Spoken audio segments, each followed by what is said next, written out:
నమస్తే, welcome to Telugu రాజ్యం. ఈరోజు మనతో పాటు ఉన్నారు సీనియర్ అనలిస్ట్ భరద్వాజ్ గారు. వారితో మాట్లాడదాం.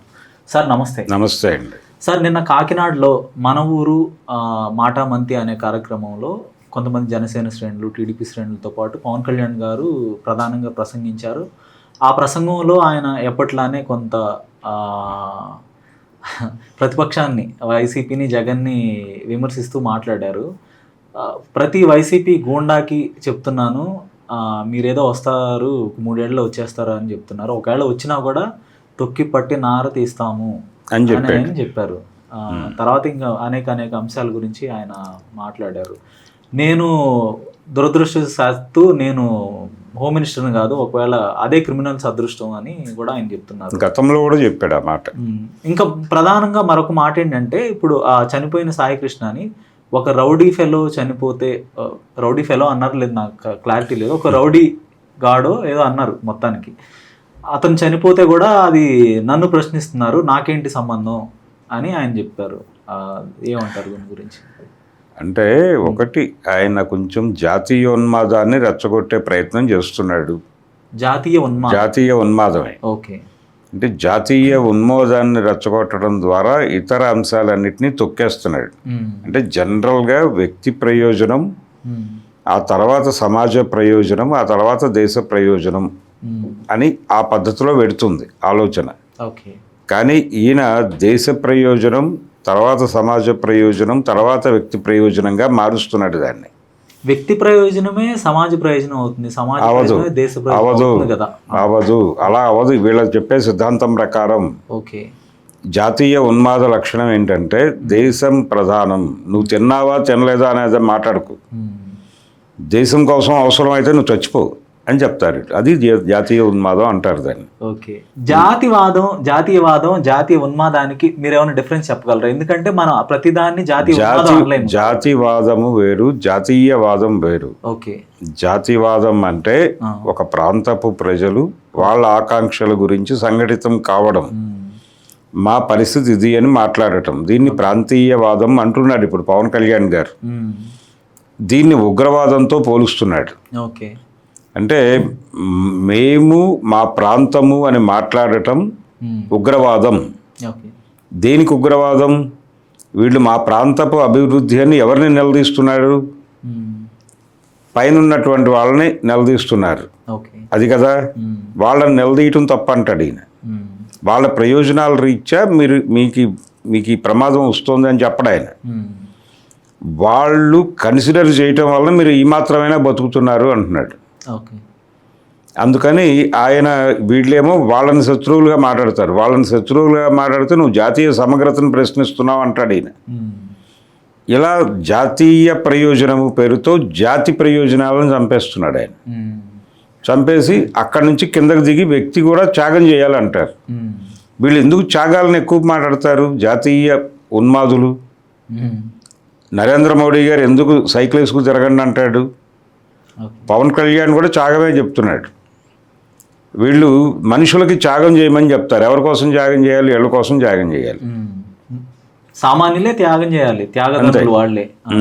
మీరు త్యాగం చేయాలి, ఎవరు త్యాగాలు చేయరు. దేశం కోసం త్యాగం చేయాలి. ఏది చేసినా దేశం కోసం, ధర్మం కోసం. మాత్రం చక్కగా స్పెషల్ ఫ్లైట్లో వాళ్ళు తిరుగుతారు. ఆయన దేశాలు జరగటం ఆపచ్చు కదా, ప్రధానమంత్రి గారు. ఆయన ఆపడు. ఓకే. పైగా ఈయన చెప్తాడు, ఈయన ఇలాంటి విషయాలు చాలా చెప్తాడు. నేను అక్కడికి ఫ్లైట్లో వెళ్ళే అవకాశం ఉన్నప్పటికీ ట్రైన్లో వెళ్ళాను, ఇలాంటివి ఆ మధ్య మాట్లాడేవాడు పవన్ కళ్యాణ్ గారు కూడా. సరే, ఇదొక ధోరణి అయితే, ఆయన ఈ జాతీయ ఉన్మాదాన్ని రెచ్చగొట్టే పేరుతో ఆయన మిగిలిన వాళ్ళందరినీ టార్గెట్ చేస్తున్నాడు. ఇప్పుడు ఆయన చేసిన వ్యాఖ్యల్లో వైసీపీని టార్గెట్ చేస్తూ చెప్పిన మాట ఉంది కదా, వచ్చే ఎన్నికల్లో మీరు ఏదో అధికారంలోకి వస్తామంటున్నారు, అధికారంలోకి వచ్చినా తాట తీస్తా అంటే ఉద్దేశం ఏమిటి? మీరు గెలిచినా అది రాష్ట్రంలో మాత్రమే గెలుపు, కేంద్రంలో నరేంద్ర మోడీ గారు ఉన్నా లేకపోయినా భారతీయ జనతా పార్టీ ప్రభుత్వమే ఉంటుంది. ఆ ప్రభుత్వంలో నేను భాగస్వామిని అయి ఉంటా. ఆ రోజున మీరు ప్రభుత్వంలోకి వచ్చినా మీ తాట తీస్తా. ఇది సెన్స్. ఆ సెన్స్లోనే అర్థం చేసుకోవాలి వారి డైలాగ్ని. ఆ తర్వాత అందులో భాగమే ఈ సాయికృష్ణ, గాదే సాయికృష్ణ చనిపోతే నన్నెందుకు టార్గెట్ చేస్తున్నారు అంటే అక్కడ ఒక మాట దొర్లింది. వంగవీటి రంగా గారు బతుకుంటే వీళ్ళంతా చూసేవాడిని అన్నాడు ఆ మేనమామ. అనటం అంటే ఇప్పుడు మాకెవరు నాయకులు లేరు అని చెప్పడం.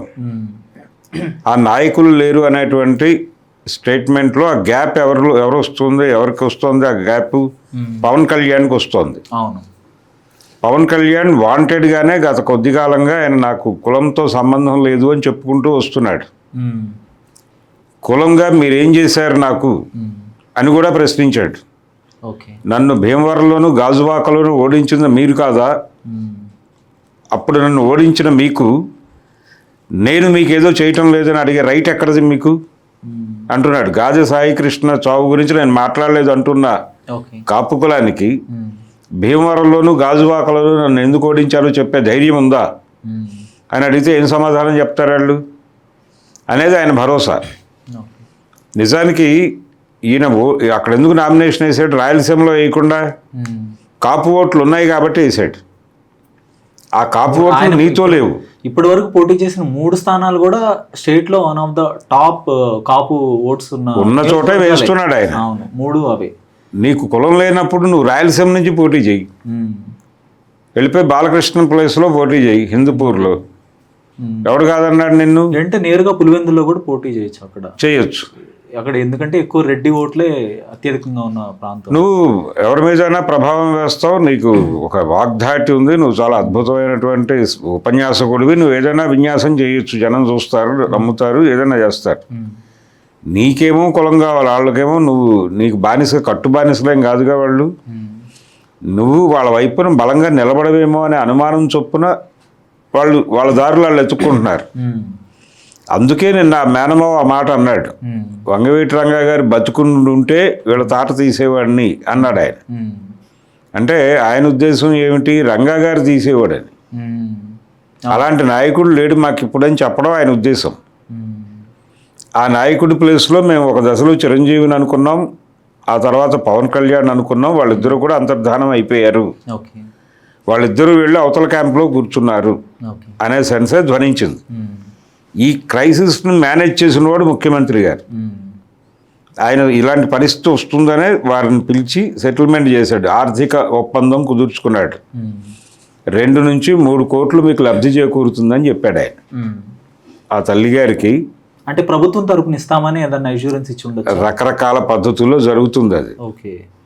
అలాగే ఆ ఫ్యామిలీలో ఒక అడ్వకేట్ ఎవరో ఉన్నారు, వారికి ప్రాసిక్యూటర్ పదవి ఇలాంటివి కూడా ఆఫర్లు ఉన్నాయి. ఇలా రకరకాల అభ్యున్నతి దిశగా కుటుంబాన్ని నడపటం కోసం ఆయన ఆర్థిక ప్రయోజనములు, అలాగే ఎమోషనల్గా కూడా సిఐని అరెస్ట్ చేయటము, ఈ డ్రామా కూడా నడుపుతాము. ఈ రెండింటినీ సైమల్టేనియస్గా నడపడం ద్వారా నువ్వు బయటికి వెళ్ళి న్యాయం జరిగిందని చెప్పు గొట్టాల ముందు అని చెప్పాడు ఆవిడికి. ఆవిడ అదే చెప్పింది. న్యాయం జరిగింది అని చెప్పారు, న్యాయం జరుగుతుందని చూస్తున్నారు. ఇప్పుడు న్యాయం జరుగుతుంది, కొంతమేరకు చేస్తాడు చంద్రబాబు. సో ఇలాంటి డ్రామాలు నడుస్తున్నాయి. ముఖ్యమంత్రి గారికి చెప్పను నేను అంటున్నాడు, పైగా పవన్ కళ్యాణ్. ముఖ్యమంత్రి గారికి చెప్పను, నేనే చూస్తా మీ సంగతి అని చెప్తున్నాడు, బెదిరిస్తున్నాడు. అంటే సీఎం గారిలాగా నేను మంచివాడిని కాదు, రౌడీలకి నేను సింహస్వప్నం ఇవన్నీ మాట్లాడాడు. నేను కానీ హోంమంత్రిని అయితే చచ్చిపోతారు మీరు అందరూ, రోజుకో ఎన్కౌంటరే, గంటకో ఎన్కౌంటర్ చేయగల సమర్థుడిని నేను అని కూడా భయపెట్టాడు. ఇంతకు ముందు కూడా భయపెట్టాడు ఆయన. హోం నాకు ఇవ్వనందుకు మీరందరూ బతికిపోయారు, ఇచ్చుంటే అని ప్రతిసారి ఆయన క్వశ్చన్ మార్క్ పెడుతున్నాడు. ఇదే చేస్తే అదేదో చేసేస్తే పని అయిపోతుంది కదా ఒకసారి. అందరినీ ఏం చేయాలో అది చేసేస్తాడు ఆయన, మంచిదే చేసేస్తే. ఇప్పుడు క్రిమినల్స్ని ఉరిదీయటానికి లేదంటే వాళ్ళ మీద శిక్షలు వేయటానికి కోర్టులు ఉన్నాయి. ఎందుకంటే ఒక అమాయకుడు కూడా బలవ్వకూడదు, ఒక అమాయకుడికి శిక్ష పడకూడదు అన్యాయంగా అనేదే మన కోర్టుల ఉద్దేశం, మన న్యాయ వ్యవస్థ ఉద్దేశం.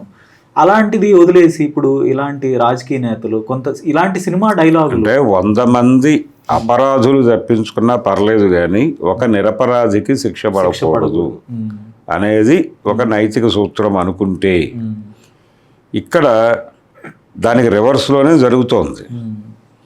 ఆరోపణ వస్తే చాలు వేసేయటమే. ఆ, ఉమ్. ఏదో ఒకటి ఏమైనా చేసి ఆరోపణ ఉందా? ఓకే. కోర్టుల్ని బైపాస్ చేసి నిర్ణయాలు జరుగుతున్నాయి. ఉమ్, ఇప్పుడు లాకప్ డెత్ కానీ ఇప్పుడు ఇంకొక గొడవ ఉంది అక్కడ. ఉమ్, ఆ గొడవ ఏంటంటే దీని వెనకాల ఉమ్, అతనికి గంజాయి ముఠాలతో కూడా లింకులు ఉన్నాయి. ఉమ్. ఈ సాయి కృష్ణ గాదే అనేటువంటి కుర్రాడికి ఓకే. అక్కడ రకరకాల ఇలాంటి అంటే అండర్ గ్రౌండ్ వ్యాపారాలతో అతనికి సంబంధాలు ఉన్నాయి. ఉన్నాయి. ఉమ్, దానికి సంబంధించిన లావాదేవీలు ఏవో ఉన్నాయి. దానిలో ఎక్కడో తెలుగుదేశం నాయకులు కూడా లింక్ అయి ఉన్నారు. ఉమ్, అంటే ఈ దేశంలో డ్రగ్స్ సరఫరా వెనకాల రాజకీయ నాయకుల ప్రమేయం కూడా ఉంటుంది. ఉమ్, రాజకీయ నాయకుల ప్రమేయంతో నడుస్తున్నటువంటి ఈ డ్రగ్ మాఫియాకి సంబంధించిన లీడ్స్ ఏవో తెలుసు అతనికి. ఉమ్, వాటిని ఎక్కడో లీక్ చేస్తాడేమో అనే భయం చొప్పున కూడా ఉమ్. చంపేసి ఉండొచ్చు. ఆ లింకులు ఎస్టాబ్లిష్ కావి మరణంతో అనుకుని చంపారు తప్ప వేరే ప్రయోజనం ఏమీ లేదు సిఐ గారికి అనే ఒక కథనం కూడా రీసెంట్గా అంటే నిన్న రాత్రి నుంచి బయటకు వచ్చింది. అది ఇది ప్రధానంగా ఎక్కడ వినిపించింది సార్? ఇది విజయవాడ సోషల్ మీడియాలో మీకున్న సోషల్ మీడియాలో రిసోర్స్ నుంచి వినిపించింది. ఇది ఒక ఆరోపణ. ఇది ఒక అయి ఉండొచ్చు కూడా. ఎందుకంటే అతనికి ఆ వ్యాపారాలతో సంబంధాలు ఉన్నాయని పోలీసు వారే ఎస్టాబ్లిష్ చేశారు. అవును, అవును. చేసి అతన్ని దుర్మార్గాన్ని ఎక్స్ప్లెయిన్ చేయటం కోసం చేశారు. ఉమ్, దాన్ని లోతుల్లోకి ఆలోచిస్తే అక్కడే ఏదైనా ఒక గొడవ మొదలై అవును, ఒక పెద్ద స్థాయిలో పెద్ద వ్యక్తులు ఇన్వాల్వ్ అయి ఉండొచ్చు. అందుకని చేశారు. అందుకనే చంద్రబాబు గారు హడావిడిగా ఈ క్లియరెన్స్లన్నీ ఇస్తున్నాడు అవును. అని కూడా అనుకోవడానికి ఆస్కారం ఉంది వాళ్ళు ఎస్టాబ్లిష్ చేసిన పద్ధతి రీత్యా.